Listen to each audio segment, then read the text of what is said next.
Last time we talked about what is self-observation. And we got into that, and well, what is it? Well, self-observation is being aware of myself as I go through my day. It's not being self-absorbed. It's not being self-centered and self-focused and any of that. It's just noticing what I do as I go through my day. I get up in the morning and for the first thing, I know that I put my feet on the floor. I can feel the carpet on my feet, or I can feel the house slippers as I put them on, or the bare laminate flooring, the bare wood, whatever you've got. You get out of bed and you feel that, and okay, I feel that. I just gave myself a little jolt. I just woke up, and instead of laying in bed, which only prolongs the sleep, I awoke. I my state changed from one of physical sleep, and now I'm awake, and I got out of bed, and that's a shock too. You know how that is, especially on a cold winter morning, right? Early spring. You know how that can be. It's a shock, but that's a good kind of shock. It's a great way to start the day. So I'm self observation means I'm watching myself as I go through my day. I I walk consciously with awareness. I wake up, I know I'm in my bedroom, and I walk out the doorway. I know I'm walking through that doorway. I walk into the hall, the way my place is set up, and I walk into another doorway, and there's the restroom. And I wash up, and I keep glass of a plastic glass filled with water, and I get a sip of water. Water tastes good first thing in the morning. So I'm in the habit of practicing alertness, practicing the state of awakeness. I want to wake myself up because, again, being awake is pleasant. Being asleep, that's pure pain. The state of sleep is a state of pure pain. So, why do I want to self observe? Because I don't want to suffer anymore. I want that suffering to end. You know, we mentioned in the last talk that the Christ said, "Seek ye first the kingdom of heaven," which means put self observation first, put self awareness first. And the second part of that is, and all else will be given unto you. And that, I mean, if you really look at that, that's a very important statement to make. And it's also factual. That's a fact. And so what does it mean? And all else will be given unto you. That's that's where the universe, that's where universal cosmic higher energy kicks in. Because what it's saying is, if I do my part, and if I self observe, then everything else I need will be given to me. Meaning, I'm not going to open the front door and there's a stack of, $100 bills neatly bundled straight from the bank. It's not talking about that kind of help, but it's saying as long as I go through my day and I'm self observing as I go through my day, that's putting the kingdom of heaven first. As long as I'm seeking first the kingdom of heaven, in other words, as long as I am self observing, all else will be given unto you. Meaning, when I'm doing that much, guess what happens? Guess what higher energy truth, reality, guess what the heavens do? All of that steps in and helps me as I go through my day. Meaning, I'm no longer living my life all by myself anymore, like I was for years, and suffering as a result of that. See, I'm actually partnering with, associating with, for the first time, coupling with, joining with higher cosmic universal energy. I'm for the first time, I'm awakening to what I need to do, which is self-observe. And because I'm doing that, higher energy notices that from way, way on high where it is. Higher energy notices and says, there's a little speck of light down there, which you can see. Have you ever, you're out camping somewhere, it's pitch black, it's middle of the night, somebody lights a match. You can see that match from across the lake. It can be pitch black out there. Somebody lights a lighter, lights a match, turns on a flashlight, whatever. But the tiniest speck of light, if everything is pitch black dark, you can see a little speck of light from, a long distance. Well, truth can see the same thing. I think on a more like a poetic note, people have said, other writers have said, that when a human being finally, when it hits them and they go, my God, I've been suffering needlessly my entire life. When a human being finally says, I've been asleep and I could have been awake, but I was ignorant of this higher understanding. I could have been awake this whole time in my life, but other people have said when higher energy notices that one person way down on earth, way down on that lowly plane called earth, when the person goes, my God, the realization hits them like, my God, I could have been working on my awareness for my entire life. I never needed to suffer. And when they get that faint inkling of that understanding, the higher energy does all it can to rush in and to meet that person at that level of understanding. In other words, when you take a step toward truth, truth takes a step toward you. And conversely, when I step back from truth, truth does the same to me. It matches me step for step. So if Christ said, seek the kingdom of heaven first, meaning, and the kingdom of heaven is inside me, it's inside you. Put that first, meaning develop the habit of moment to moment impartial self-observation, develop that habit. And once I do that, then everything else I need in life will be given unto me. And I've seen that happen. And you'll see it happen, and possibly you have seen that happen.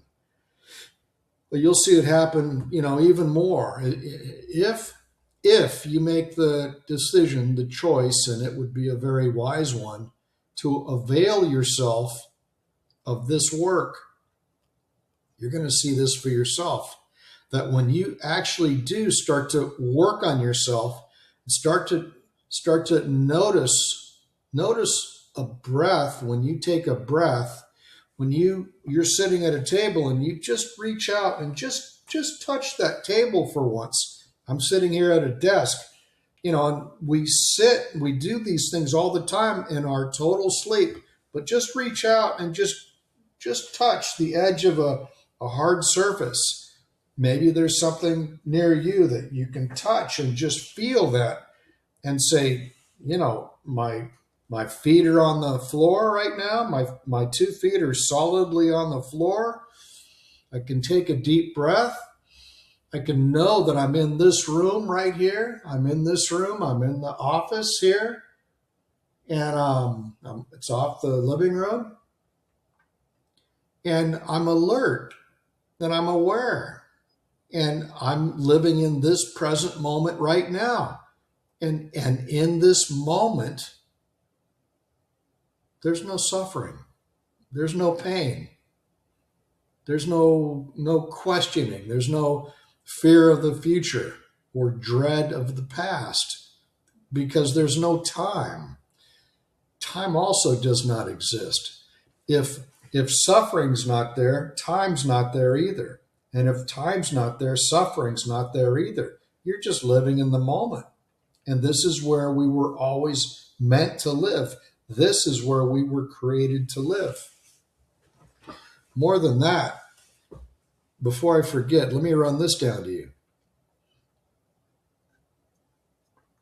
Little iced tea. God, I love iced tea. The reason you and I were put here on this planet, our purpose in life, because people go, you know, I remember as a kid, I was like, man, I was in a lot of pain. And pain is the message. Pain itself is telling us, we don't see it this way, but it was explained to me, and this is exactly accurate. But pain is telling me, hey, Jack, guess what? Something's wrong. If I'm in pain, it means something in my life is wrong. Because God didn't create me to suffer.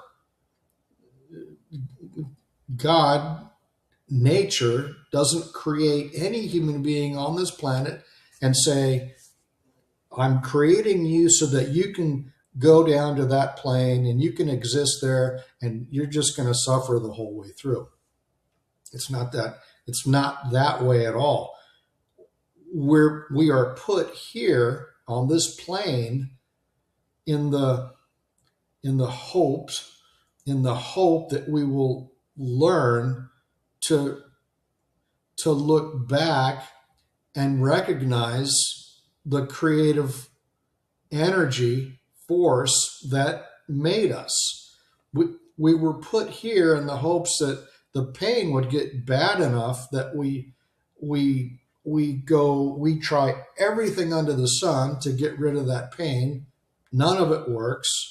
Nothing that this world offers gets rid of psychological, emotional pain. None of it.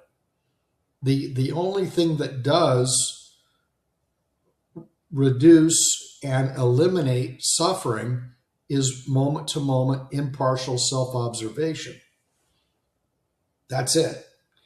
You can try everything else under the sun, and between you and I, we probably have tried just about everything.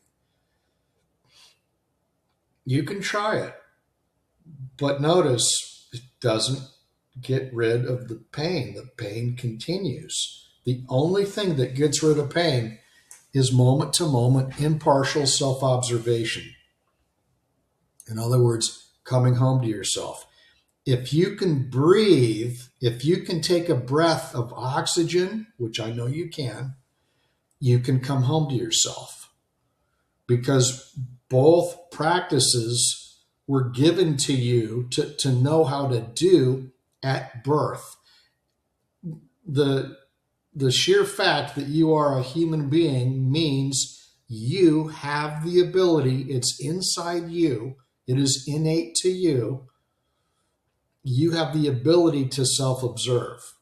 That was given to you at birth, at conception, before birth. At the moment you were conceived, nature gave you the ability to self-observe. And in a state of self-observation, again, there is no pain. There is no suffering. In fact, What is it? How does it feel? It feels like peace. It feels like aha, no problems. I mean, none. No problems. And it feels light, and it feels fun. It feels like real, authentic fun, like it's not going to go away. And it feels independent of anything else, anyone else. I'm here all by myself. I'm here alone. And I enjoy myself because of self observation. I don't depend on anybody else. I don't depend on any cat or dog. I love cats and dogs. I like all animals. I like horses. I like fish. I like them all. I think they're great. They're great because don't animals remind us to live in the present, to live in the moment? To your cat or your dog, does yesterday, can they even remember what yesterday was, or even 10 minutes ago? Animals are present. Animals are present. They can teach us a lot. An animal does not obsess over what you did to me yesterday. An animal does not obsess about what's going to happen tomorrow. An animal lives in the moment, in the now, fully aware. Because animals know if they're not fully aware, they may be consumed by something larger that is more aware and hungry. So animals have a lot to teach us if we would only slow down and lower ourselves, right? Lower ourselves and say, wow, that cat of mine, he could really teach me something. He could really teach me something about relaxation, right? Or that dog or whatever. So why do I want to self-observe? Because I don't want to I don't want to suffer anymore. I don't want to live in any kind of pain anymore. I want to finally do what I was put here to do. I want to get to know self, because once I know self, once I have self knowledge and self understanding, I equally have other hyphen knowledge and other hyphen understanding. When I get to know self, I get to know human nature.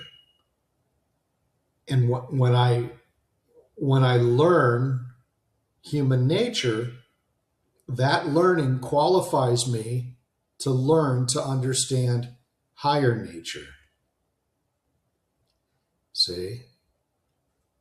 But I have to go through the psychological desert, jungle of human nature first to be qualified to be a student of higher nature.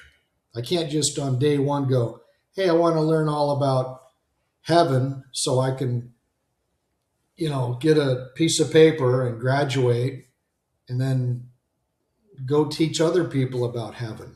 Because how am I going to know heaven if I don't first know self? I can't. And that's why I said in our last session, the last talk, I said the experts do not know. I said that because it's true. They don't know. If the experts, and I'm talking in this case about religious experts, if they first know self, then they also know other. If they first know themselves, which is primary.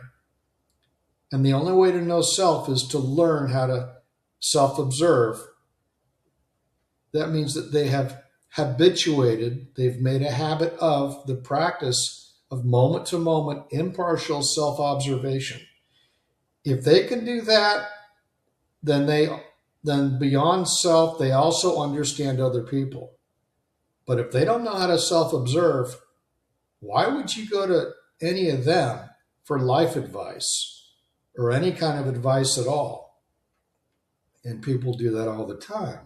A couple gets married and they start having problems because it's not, wait, you're not the person I married and I'm not the person you married, and we're having trouble. And they go to a religious elder for counseling. And what does that elder tell them? I mean, not always, but I've heard of cases in the past where the elder, who's just playing a role and in reality does not understand human nature because he or she first does not know self. So they might as well be talking to the wall. They don't know that couple who's having problems sitting across the desk from them, and they're pretending to be a counselor. Here, I'll help you with your marital problems, right? The religious person tells them, have a baby. Just go have a baby and everything's going to work out all right. How often do you think that works out? How often do you think two people who aren't getting along procreate, have said child, and then everything's fine as a result? I mean, but I'm telling you this because that's what they hear. I've heard this from people who attend certain, that's where they go. And that's all they know is, well, my marriage is not working out. Let's go to this counselor. Let's go to this religious person. Let's go see this spiritual person. Maybe they'll know what we should do. And then that person in turn tells them, just have a baby. Just have a baby and your marriage everything will work out okay. Anyway.